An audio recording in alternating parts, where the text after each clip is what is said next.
Hi there, thanks for joining me again today. Do you want to know what are the 5 biggest mistakes people make when relocating to Boulder? Great, because that is what this video is about today.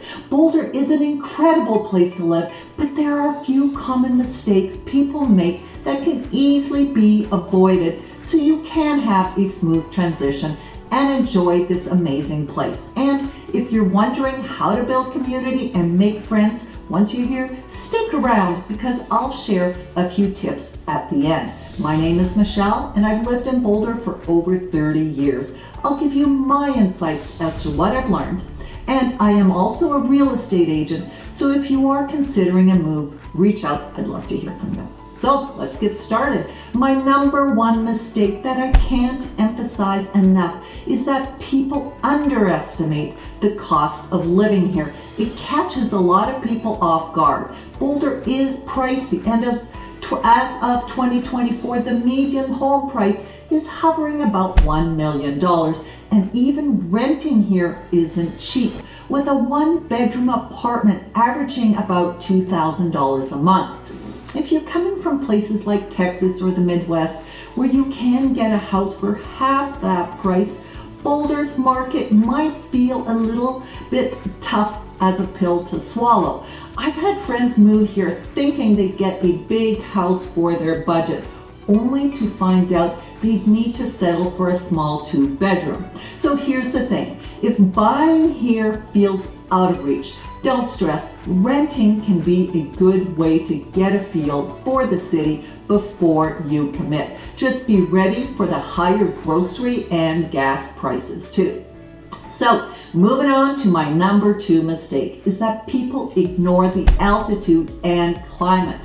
Boulder sits at 5,430 feet, and trust me, your body will feel it. It's normal to experience headaches, shortness of breath, and serious dehydration when you first get here. I always tell newcomers, drink twice as much water as you think you need.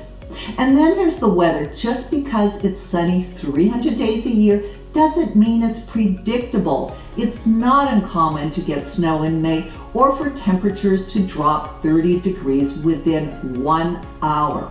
Now, one family I know tried having a summer picnic only to get pelted by a surprise hailstorm. So if I can offer any advice, it would be to pack layers, stay hydrated, and give yourself time to adjust to the altitude, especially if you plan on hiking or biking right away. Now, my number 3, let's talk about jobs. Boulder is known for its booming tech, research, and health industries. But here's the catch. The job market is super competitive with so many talented people moving here.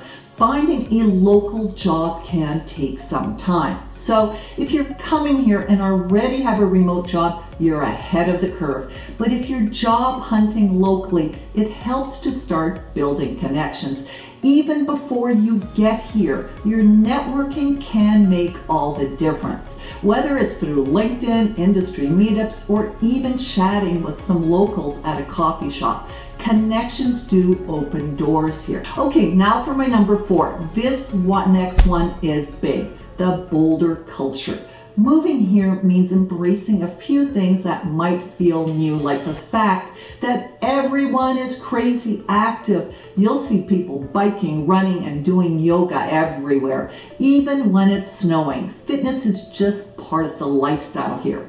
I remember when my kids were in elementary school, a father and his son would cycle to school when it would be snowing, and supposedly the child was okay with it. Now, I have to say that not every child wants to do that, especially in the snow. So keeping with the culture, people here are friendly, but it can take some time to really break into circles. You've got to find your place. Now, I know I found that different neighborhoods have different vibes, and as a result, your personality might fit better in a certain neighborhood. So my 5th mistake is not building community right away. If you wait too long to start meeting people, it can get lonely. Boulder does have lots of ways to connect, whether it's joining a hiking group, which is a real big one, and there are lots of hiking groups, and I've noticed that it's one of the better ways to meet people. Also, taking part in meetups is another big one, and there are so many different categories, so there's something for everyone. And of course, having kids and getting involved in school is a sure thing. I know someone who moved here and felt really isolated for quite a while, but once she started going to the rec center and took some classes, things turned around for her. You've really got to put yourself out there. I've noticed that a lot of 30-year-olds that went to college in Boulder often come back to the area. They've established themselves in another town and are ready to come back and put down some roots. Now, many of these people already have friends here from their college days, but people coming here without those built-in friends will really have to make an effort.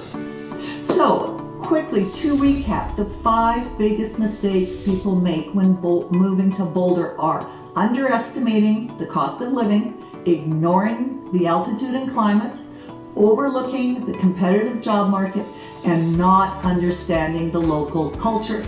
And last but not least, waiting too long to build community. So moving here can be challenging, but it's also so worth it if you're prepared. Avoid these mistakes and you'll get off to a great start.